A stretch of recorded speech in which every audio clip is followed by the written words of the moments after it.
This episode of Soldier Knows Best is brought to you by Audible.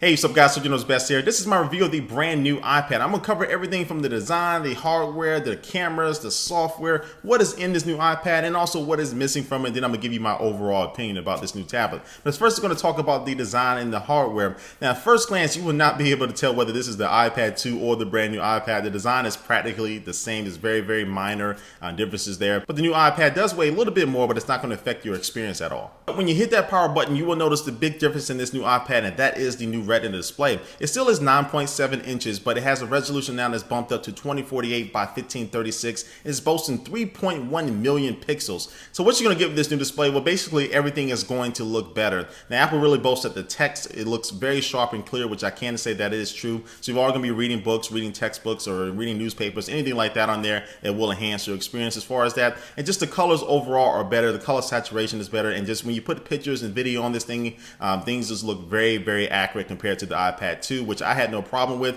But when you do stack both of them side by side, you will see a clear difference here, as I'm showing you between the two tablets there. Now, with that being said, it still isn't as big as a leap as it was coming from the 3GS to the iPhone 4's Retina display, but nonetheless, you still will get an improved viewing experience when you're looking at pictures and photos and games and movies and different things like that.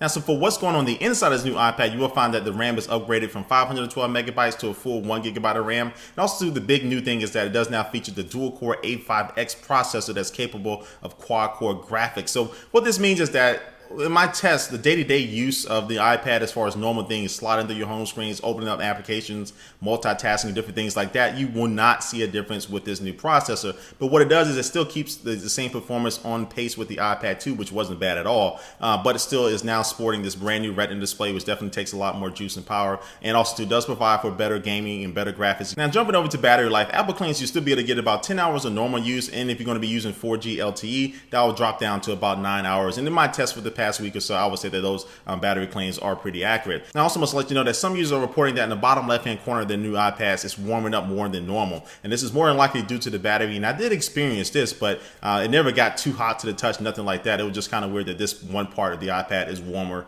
than the rest of it. Now, Apple did release a statement saying this new iPad still operates within their normal heating guidelines. So I don't expect this will be a huge, massive problem, but more than likely, they'll probably fix this in the manufacturing process here soon. It's not that hot.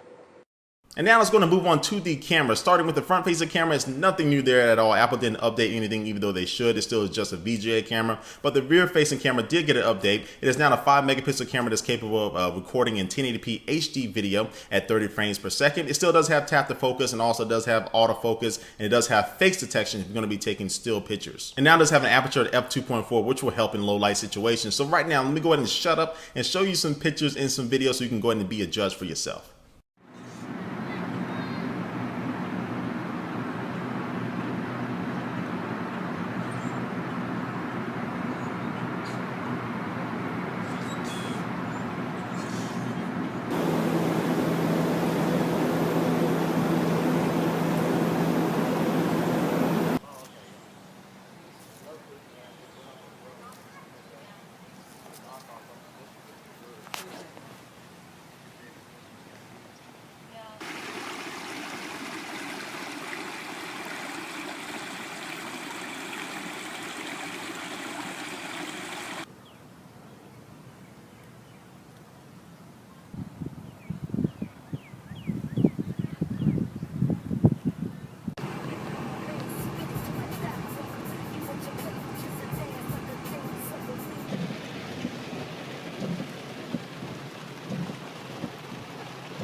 As you can see, the cameras are definitely improved from the iPad 2, which a lot of people were requesting, and I did like the results of what I got from not only photos, but also the video. So now let's go to move on to the 4G LTE speed test. This new iPad does come in different variants. You can get a Wi-Fi only version. Also, you can get AT&T or Verizon version of this new tablet, and both of these do offer LTE capabilities to get really, really fast data speed. So right now, I'm about to show you some of the speed tests that I've got with the Verizon 4G LTE iPad. Now, I've gotten results of 20 up and 20 down in some cases, so the speeds are are rock solid. And I do like that the Verizon version of this new iPad does allow you to do the mobile hotspot feature for free. AT&T doesn't even give you an option for that. So these new 4G LTE speeds are definitely welcome, but don't fret, if you're not in the 4G LTE era, you can still surf on the 3G networks of both these carriers. As far as software, it's really not that much new with it. You do have the ability now to do voice dictation.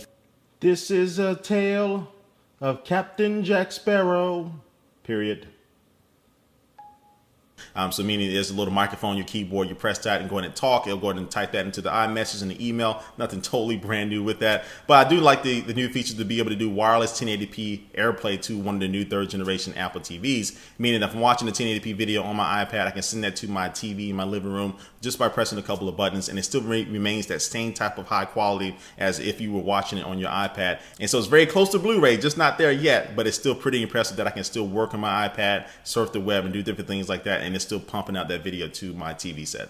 Alright guys, I just showed you everything this new iPad can do, and now to my overall opinion. But there are a good amount of things that you can like about this new iPad. There are some things that could have been improved. The FaceTime camera should have been bumped up to at least 720p AC, just in my personal opinion. And also the lack of Siri, even though this hardware is capable of running it, is something that is just kind of weird and makes you scratch your head why they didn't put Siri in this new iPad. And also too, even though the heating issues aren't really a big deal that's going to affect your overall experience, that's something that could be improved and fixed in the future. And now don't knock Apple for not putting in quad-core processor in this new iPad, but it does make you wonder where this iPad could have been and what it could be doing with that extra horsepower, especially that we know its competition are going to be packing that in almost every tablet that comes out this year. And if you look at all the good things that this new iPad does, you will see that Apple did all the necessary fundamental updates to it. They improved the graphics performance, so you can be able to see already, you can see some games that are taking advantage of it. They look really amazing, and then you add that on this new Retina display, which will make everything better, and you really won't notice a difference until you see the iPad 2 next to one of these brand new iPads, but it does make your overall experience better. And the cameras are improved, which the cameras are probably the worst part of the iPad 2. Now the cameras are something that you wouldn't be afraid of using, or at least showing off the quality. I know some people don't like to use tablets out in public, but and then you also look at, they maintain the same battery life, and then they added 4G LTE on 2 different carriers. You do have an option depending on where you live. Most tablets only offer one option for 4G. So and then you add all of that together, and they still keep the same price point. I think this is the necessary update that Apple did to only maintain the #1 standing. We'll see if that can last this entire year, but right now they just made the iPad 2 better, and that's only what you can really expect. But ultimately, I don't think we'll see the full potential of this new iPad being reached until iOS 6 is released later on this year. So overall, guys, I think that if you're in the market for a new tablet, this new iPad should definitely be at the top of your list. If you look at the entire experience, just not tech specs, but if you look at the entire experience with the hardware, the software, including the applications and the price point, you'll see this new iPad does maintain its #1 standing as far as tablets. So even if you own an iPad 2, if you're in the market for a new tablet, or if you can see some different things with this, it could be a worthwhile upgrade. Even though, again, just like any product out there, most people aren't going to need to get the new generation of a product just because they have the last version. So anyway, guys, this is my total review of the new iPad. Check out all my other videos covering the iPad on my YouTube channel if you haven't already. But before we head out of here, I'm going to take one last look at our sponsor for this video. And today's sponsor is Audible. Audible has over 100,000 audiobooks to choose from, and you can download these onto your MP3 player, your cell phone, your tablet, and listen to it while you're on the go, or if you're just chilling at home. It definitely is a different experience than reading a book to actually just listen to it. And they have different genres to choose from science fiction to thrillers and comedy, so you'll definitely be able to find some books that meet your interests. So if you go ahead and try out Audible right now, you can go to audiblepodcast.com/soldier. You can get a free audiobook download right now. Any book of your choice, you can get one free book. Again, go to audiblepodcast.com/soldier. Alright guys, again, thanks for watching this video. Please leave a comment down below about what you think about this new iPad. Is it for you? Is it not for you? Are you looking for something else coming out this year? Let me know down below in the comments. Again, thanks for watching, guys, and I will catch you later. Peace.